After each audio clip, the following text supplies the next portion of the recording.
Eram 4h23 da tarde quando meu celular tocou. Eu estava organizando os arquivos de um cliente no escritório, concentrada, quando vi o nome dele na tela. Papai. Atendi esperando a conversa de sempre, talvez um convite para jantar, talvez uma reclamação sobre a vizinhança. O que eu ouvi foi completamente diferente. Helena, eu ganhei 18 milhões de reais na loteria. 18 milhões. Meu coração acelerou. 18 milhões. Meu pai, um homem de 62 anos que trabalhou 40 anos como contador, que vivia reclamando das contas, que dizia que loteria era coisa de tolo, mas sempre comprava um bilhete por semana só por garantia. Ele tinha ganhado. Pai, isso é incrível. Eu não acredito. Quando você soube? Hoje de manhã. Já fui ao banco, já confirmei tudo. O dinheiro vai cair na conta em 72 horas. 72 horas. 3 dias. Eu sorri, imaginando o que faríamos com aquele dinheiro. Reformar a casa onde cresci, viajar para a Europa como ele sempre quis, investir, viver com tranquilidade. Eu era filha única. Minha mãe havia falecido 6 anos atrás, de câncer. Desde então, éramos só nós dois. Eu morava com ele na casa da família em Ipanema, cuidava dele, cozinhava para ele nos fins de semana, levava ele ao médico. Helena, eu preciso que você saia de casa. O sorriso congelou no meu rosto. Como assim, pai? Você precisa sair. Hoje. Eu preciso da casa livre. Livre? Livre para quê? Pai. O que está acontecendo? Eu conheci alguém. Uma mulher. A Bianca. Ela tem 28 anos e nós vamos nos casar. Ela vai morar aqui comigo e não vai dar para você ficar também. Você entende, né? Você tem 40 anos, Helena. Já está na hora de você ter sua própria vida. Senti como se o chão tivesse desaparecido debaixo dos meus pés. Bianca. Que Bianca? Desde quando você está namorando? Isso não importa. O que importa é que eu tenho o direito de ser feliz. Eu passei 6 anos sozinho depois que sua mãe morreu. Agora eu tenho dinheiro e tenho uma mulher que me ama. Você tem até às 8 da noite para sair. Pai, eu moro aqui. Essa é minha casa também. Cresci aqui. Era sua casa. Agora é minha casa. O imóvel está no meu nome. Eu comprei com o meu suor. E agora eu quero viver minha vida sem você me vigiando o tempo todo. Eu nunca te vigiei. Eu cuido de você. Eu não pedi para você cuidar de mim. Às 8 da noite, Helena. Se você não sair, eu vou ter que chamar alguém para te tirar. Ele desligou. Fiquei olhando para a tela do celular por longos segundos, tentando processar o que tinha acabado de acontecer. Olhei para o relógio na parede do escritório. 4h27 da tarde. Menos de 4 horas para deixar a casa onde vivi toda a minha vida. Peguei minha bolsa com as mãos tremendo e saí do escritório sem dar explicações. No caminho de Uber até Ipanema, tentei ligar para ele 3 vezes. Todas as 3 vezes, ele recusou a chamada. Quando cheguei em casa às 5h10, encontrei malas vazias espalhadas na sala. Minhas malas. Ele tinha tirado do depósito e deixado ali, esperando por mim. No sofá, estava sentada uma mulher jovem de cabelos loiros compridos, unhas longas cor-de-rosa, usando um vestido branco justo. Ela me olhou com um sorriso pequeno, condescendente. Você deve ser a Helena. Seu pai me falou de você. Prazer, eu sou a Bianca. Meu pai saiu do quarto dele vestindo uma camisa nova que eu nunca tinha visto, jeans que pareciam recém-comprados, sapatos caros.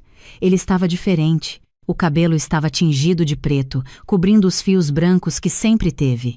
Ele parecia um homem tentando desesperadamente parecer mais jovem. Helena, bom que você chegou. Comece a arrumar suas coisas. A Bianca vai me ajudar a embalar o que você esquecer. Pai, por favor. Vamos conversar com calma. Isso é loucura. Não é loucura. É a minha vida. Eu mereço isso. E eu não mereço ter um lar? Depois de tudo que eu fiz por você? Ninguém pediu para você fazer nada. Você escolheu ficar aqui, cuidando de mim como se eu fosse inválido. Agora, eu escolho ter minha própria vida. Olhei para a Bianca. Ela estava mexendo no celular, entediada, como se aquela cena toda não fosse com ela. De vez em quando, ela olhava para o relógio caro no pulso dela. Um relógio que eu tinha certeza de que meu pai tinha comprado. Fui para o meu quarto. Olhei ao redor, as paredes cor de lavanda que eu mesma pintei aos 15 anos, a estante cheia de livros, as fotos da minha mãe na mesa de cabeceira, fotos de nós três, quando eu era criança, quando éramos uma família feliz. Comecei a jogar roupas dentro das malas. Não estava pensando, estava apenas movendo as mãos mecanicamente. Livros, documentos, roupas, sapatos. Minha vida toda em 4 malas. Às 7h40 da noite, eu estava na porta de casa com minhas malas. Chamei um Uber. Meu pai nem se despediu. Ele estava na varanda com a Bianca, os dois bebendo champanhe. Champanhe caro, francês, que ele tinha guardado para uma ocasião especial. Fui para um hotel em Copacabana, um hotel barato porque meu salário de advogada júnior não me permitia muito. Sentei na cama do quarto pequeno e finalmente deixei as lágrimas caírem. Não era só pela casa, era pela traição. Pelo fato de que meu pai, o homem que sempre disse que família era tudo, tinha me jogado fora como lixo no momento em que conseguiu dinheiro. 18 milhões tinham transformado ele em outra pessoa. Ou talvez tivessem apenas revelado quem ele sempre foi. Às 9h15 da noite recebi uma mensagem dele. Esqueci de te avisar. Amanhã às 10 da manhã vem o advogado aqui em casa. Vou te tirar da escritura da casa e mudar meu testamento. Só para deixar tudo documentado. Você não precisa vir. Fiquei olhando para a mensagem. Mudar o testamento. Claro. Ele queria garantir que eu não recebesse nada caso algo acontecesse com ele. Que tudo ficasse para a Bianca, a mulher de 28 anos que ele conhecia, havia quanto tempo? Semanas? Meses? Não consegui dormir aquela noite. Fiquei olhando para o teto, repassando cada conversa, cada momento dos últimos meses, procurando sinais que eu tinha perdido. Quando ele começou a ver essa mulher, como eu não percebi? Na manhã seguinte, às 8 horas, meu celular tocou. Número desconhecido. Atendi. Alô? Droa Helena Carvalho? Semsui. Meu nome é Dr. Ricardo Mendes. Sou advogado especialista em direito de família e sucessões. Eu preciso falar urgentemente com a senhora sobre uma questão envolvendo seu pai, Sr. Paulo Carvalho. Meu coração disparou. O que aconteceu com meu pai? Nada aconteceu com ele. Mas eu preciso informá-la sobre alguns documentos que foram registrados em cartório há exatamente 6 meses pela sua falecida mãe, Soyara Marta Carvalho. Sentei ereta na cama. Minha mãe? Mas ela morreu há 6 anos. Sim, e antes de falecer, ela registrou uma série de documentos com cláusulas específicas que entram em vigor sob certas condições. Uma dessas condições acabou de ser atendida. Que condições? A senhora pode vir até meu escritório hoje de manhã? É melhor explicar pessoalmente. Tenho documentos para lhe entregar. Às 9 da manhã, eu estava sentada no escritório dele em Botafogo. Dr. Ricardo era um homem de uns 50 anos, cabelos grisalhos, óculos de leitura pendurados no pescoço. Ele colocou uma pasta grossa na mesa entre nós. Sua mãe me procurou 7 meses antes de falecer. Ela estava em tratamento, sabia que o tempo estava se esgotando e queria garantir certas proteções para você. Proteções? Ela conhecia muito bem seu pai. Ela disse, e eu cito, meu marido é um homem bom enquanto não tem dinheiro, mas se ele um dia tiver muito dinheiro, ele vai mudar. E vai querer se livrar da minha filha para viver uma fantasia de homem jovem e rico. Foram palavras dela. Senti um aperto na garganta. Minha mãe tinha previsto isso. Ela estabeleceu que, se seu pai recebesse uma quantia superior a 10 milhões de reais por qualquer meio, herança, prêmio, venda de bem, investimento, e em seguida tentasse expulsá-la de casa ou deserdá-la, uma série de medidas legais seriam automaticamente ativadas. Que medidas? Dr. Ricardo abriu a pasta e começou a mostrar os documentos. Primeiro, a Casa de Ipanema. Sua mãe comprou aquela casa em 1983, antes de se casar com seu pai. Ela sempre foi a proprietária legal. Quando ela faleceu, a casa foi transferida para um trust familiar, administrado por mim, com você como única beneficiária. Seu pai tem direito de usufruto vitalício, ou seja, pode morar lá até morrer, mas apenas se ele cumprir certas condições. Que condições? Ele não pode expulsar você da casa. Ele não pode mudar o testamento para excluir você como herdeira. Ele não pode se casar novamente sem o seu consentimento por escrito, autenticado em cartório. Se ele violar qualquer uma dessas condições, ele perde imediatamente o direito de usufruto e tem 72 horas para desocupar o imóvel. Fiquei em silêncio, processando. Então, a casa é minha? A propriedade está em um trust, mas você é a única beneficiária. Seu pai violou a primeira condição ontem às 4h23 da tarde, quando telefonou ordenando que você saísse de casa. Temos a gravação. Gravação? Sua mãe instalou um sistema de gravação automática no telefone da casa 6 meses antes de morrer. Toda chamada feita ou recebida daquele número é automaticamente registrada e armazenada em um servidor seguro. Temos a ligação completa dele para você ontem. Minha mãe tinha pensado em tudo. Além disso, Dr. Ricardo continuou. Temos vigilância de que ontem às 9h15 da noite, seu pai enviou uma mensagem confirmando a intenção de mudar o testamento. Isso viola a segunda condição. Como vocês têm essa mensagem? Sua mãe estabeleceu um monitoramento legal. Com sua autorização prévia e de acordo com a lei, todas as comunicações relacionadas a você e à propriedade são monitoradas para sua proteção. Tudo completamente legal e documentado. Olhei para os papéis na minha frente. Reconheci a assinatura da minha mãe. Reconheci a letra dela em anotações nas margens. E agora? O que acontece? Agora, você tem 2 opções. Primeira, executar imediatamente a cláusula de despejo. Seu pai tem 72 horas para sair da casa. Segunda, dar a ele uma chance de reverter as ações dele e cumprir as condições do trust. Se eu escolher a primeira opção, ele vai para onde? Isso não é problema seu, legalmente falando. Mas posso informar que ele tem recursos para alugar ou comprar outro imóvel, considerando o prêmio da loteria. Peguei meu celular e olhei para a hora. 9h45.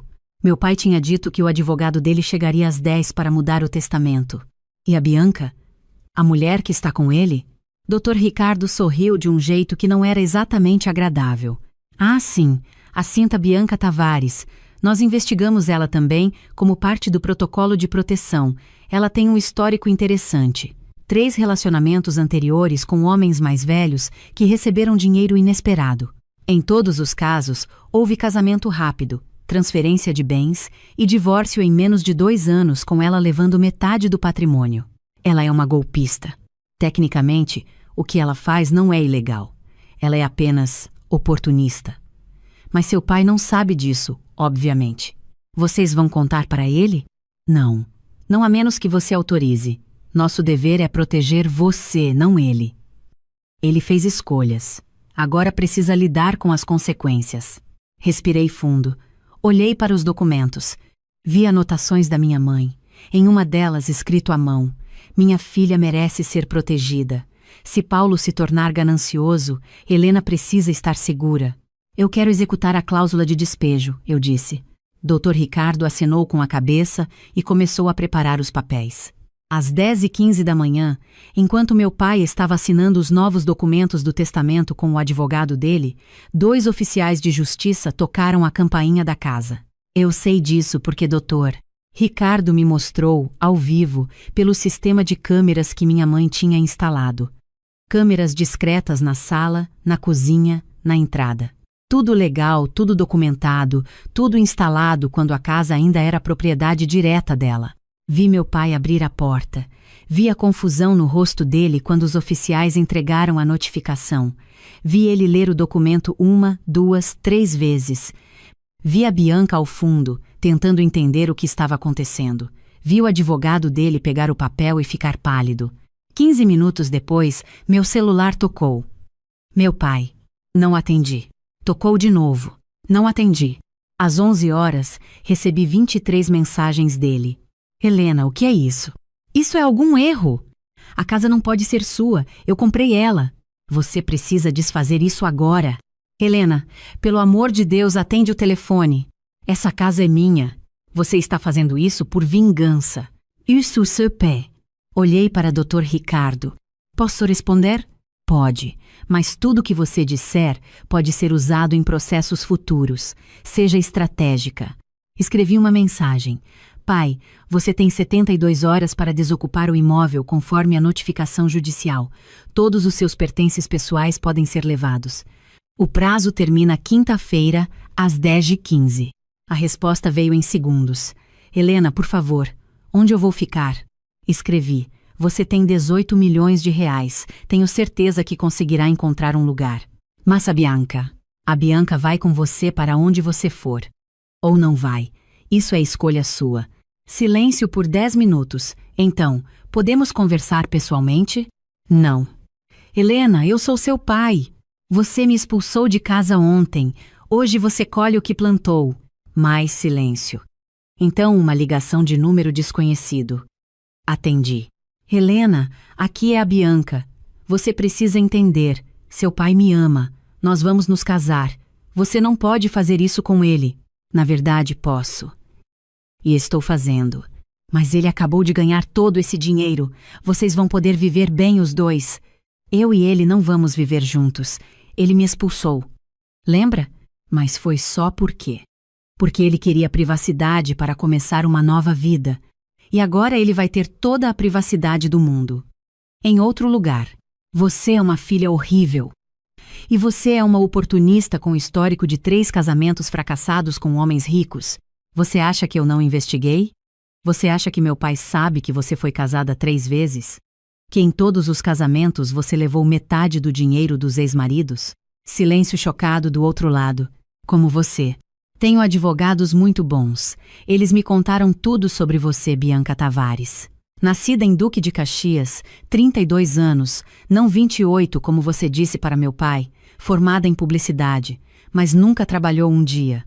Especialista em frequentar lugares onde homens ricos vão. Seu último casamento terminou 8 meses atrás. O senhor de 70 anos ficou sem 1,5 milhão depois do divórcio. Você não pode provar nada disso. Posso. E vou. Se você não sair da minha casa junto com meu pai nas próximas 72 horas, eu vou pessoalmente entregar um dossiê completo sobre você para ele. Com fotos, certidões de casamento, processos de divórcio, tudo. E aí vamos ver se ele ainda quer se casar com você. Ela desligou. Às 3 da tarde recebi uma mensagem da Bianca. Eu terminei com seu pai. Vou embora hoje, mas você vai se arrepender disso. Ele nunca vai te perdoar. Respondi, eu consigo viver com isso. Às 6 da tarde meu pai ligou. Dessa vez atendi. Helena. Pai. Eu não sabia. Sobre a Bianca. Agora sabe. Ela foi embora. Levou o relógio que eu dei para ela, e os brincos, e o colar. Levou tudo. E o avisai. Não, você não avisou. Você me deu chance de avisar. Você me expulsou de casa sem nem me deixar falar. Silêncio longo. Helena, eu posso. Eu posso voltar atrás? Eu posso desfazer o testamento novo? Eu posso te pedir desculpas? Pode. Mas não vai mudar nada. Você violou as condições do trust. A decisão judicial já foi emitida. Mas se eu sou o dono da casa... Você nunca foi. A casa sempre foi da mamãe. Ela só te deixou morar lá enquanto você se comportasse. Você não se comportou. Sua mãe fez isso? Ela te conhecia muito bem, pai. Ela sabia exatamente o que você faria se tivesse dinheiro. Ouvi ele chorar do outro lado, um choro baixo, engasgado. Eu estraguei tudo, não foi? Estragou. Eu só queria ser feliz de novo. Depois que sua mãe morreu, eu me senti tão velho, tão sozinho. Quando a Bianca apareceu, ela me fez sentir jovem. Ela te fez sentir jovem porque queria seu dinheiro. E agora ela foi embora porque descobriu que você vai perder a casa. Pessoas assim só ficam enquanto há vantagem. E você? Você vai ficar? Na casa? Sim. É minha casa. Não, eu digo. Você vai falar comigo depois disso? Quando tudo se acalmar. Pensei por um longo momento. Não sei, pai. Você me machucou muito. Você me jogou fora como se eu não valesse nada. Eu sei. Eu sei e eu sinto muito. Quanto você já gastou dos 18 milhões? 250 mil. Com roupas, com presentes para ela, com o carro novo que eu comprei ontem. Um carro? Uma Mercedes, conversível, vermelha. Achei que a Bianca ia gostar. Ela foi embora na Mercedes? Foi. Quase ri. Quase. Pai, você tem 72 horas. Quinta-feira, às 10h15 da manhã. Tudo que é seu precisa estar fora da casa. Para onde eu vou? Você tem 17.750.000 reais. Compre uma casa, alugue uma cobertura, faça o que quiser. Mas saia da minha casa. Nossa casa, Helena. Era nossa casa. Não, pai, nunca foi. Era da mamãe, e agora é minha. Desliguei. Na quarta-feira de manhã, fui até a casa acompanhada de Dr. Ricardo. Meu pai estava lá, terminando de embalar as últimas coisas. Ele tinha alugado um apartamento em Leblon, mobiliado, por 15.000 reais por mês. Temporário, até decidir o que fazer. Ele parecia ter envelhecido 10 anos em 3 dias. O cabelo tingido de preto parecia ridículo agora. As roupas novas pareciam fantasia em cima de um corpo cansado. Oi, Helena. Oi, pai. Você veio ver se eu estou mesmo saindo? Vim trazer os documentos finais. E ver se você precisa de ajuda com alguma coisa. Ele parou de embalar e me olhou. Você realmente ia me ajudar? Depois de tudo? Você é meu pai. Eu não gosto do que você fez. Não sei se vou conseguir perdoar. Mas não sou como você. Não vou te deixar desamparado. Vi os olhos dele encherem de lágrimas. Eu fui um idiota. Foi. Sua mãe estava certa. Sobretudo, ela sempre estava. Ele terminou de fechar a última caixa. A van de mudança estava esperando lá fora. Helena, eu posso te perguntar uma coisa? Pode. Você acha que um dia você vai conseguir me perdoar? Olhei para ele, para o homem que me criou, que me ensinou a andar de bicicleta, que chorou no meu casamento que não durou, que me abraçou quando minha mãe morreu. E também para o homem que me expulsou de casa sem hesitação, quando achou que tinha dinheiro para ser feliz sem mim. Talvez um dia, pai, mas não hoje. E não amanhã. Você vai precisar provar que mudou, e isso leva tempo. Eu vou provar. Eu prometo. Vamos ver. Ele saiu de casa às 9h50 da manhã de quinta-feira, 25 minutos antes do prazo final. Fiquei parada na sala vazia, ouvindo o silêncio da casa. Nossa casa. Não, minha casa. A casa que minha mãe comprou, que ela protegeu, que ela garantiu que ficaria comigo, não importa o que acontecesse. No quarto dela, ainda intacto, havia uma carta em cima da cômoda. Uma carta com meu nome, deixada por Dr. Ricardo. Abri com as mãos tremendo. Minha querida Helena, se você está lendo isso, significa que seu pai fez exatamente o que eu temia que ele faria. Significa que o dinheiro o transformou, ou revelou quem ele sempre foi por baixo da fachada de homem simples e honesto. Eu o amei. Amei de verdade, mas eu também o conhecia, e eu sabia que ele tinha dentro dele a semente da ganância e do egoísmo. Enquanto fomos pobres, essa semente estava adormecida. Mas eu sabia que se ele tivesse dinheiro, ela ia florescer. Eu não podia deixar você desamparada. Você é minha filha, minha única filha, e eu precisava ter certeza de que você estaria protegida. Por isso fiz tudo isso. Os documentos, o trust, as cláusulas, o monitoramento. Tudo para garantir que se ele te abandonasse, você teria um lugar para voltar. Esta casa é sua. Sempre foi. Desde o dia que eu a comprei com a herança da minha mãe, eu sabia que um dia seria sua. Seu pai não sabe disso, e se tudo der certo, ele nunca vai precisar saber. Ele vai viver aqui até morrer, tratando você com o respeito que você merece. Mas se ele não te respeitar, se ele te jogar fora, então você tem todo o direito de fazer o que fez. Não sinta culpa, não se sinta mal. Você está apenas protegendo o que é seu por direito. Eu te amo, minha filha. Mesmo não estando aí fisicamente, eu ainda estou te protegendo. Com todo o meu amor, mamãe. Sentei no chão e chorei. Chorei pela minha mãe que teve que planejar tudo isso sabendo que ia morrer. Chorei pelo meu pai que escolheu o dinheiro sobre mim. Chorei por mim pela dor da traição. Mas quando parei de chorar, limpei as lágrimas e levantei. Olhei ao redor da casa. Minha casa. Peguei meu celular e olhei para a hora. 10h23 da manhã. Tinha acabado. Em exatamente 72 horas tudo tinha mudado. Meu pai tinha ganho 18 milhões e me perdido. Tinha ganhado liberdade e perdido uma família. Tinha ganhado uma Mercedes vermelha que uma golpista tinha levado embora. E eu? Eu tinha perdido um pai, mas ganhado de volta minha dignidade. Tinha perdido a ilusão de uma família perfeita, mas ganhado a certeza de que minha mãe me amou o suficiente para me proteger mesmo depois de morta. 3 meses depois, meu pai me ligou. Helena, você atende? Atendo. O que você precisa? Eu não preciso de nada. Eu só queria saber se você quer almoçar comigo no domingo. Nada de especial. Só um almoço.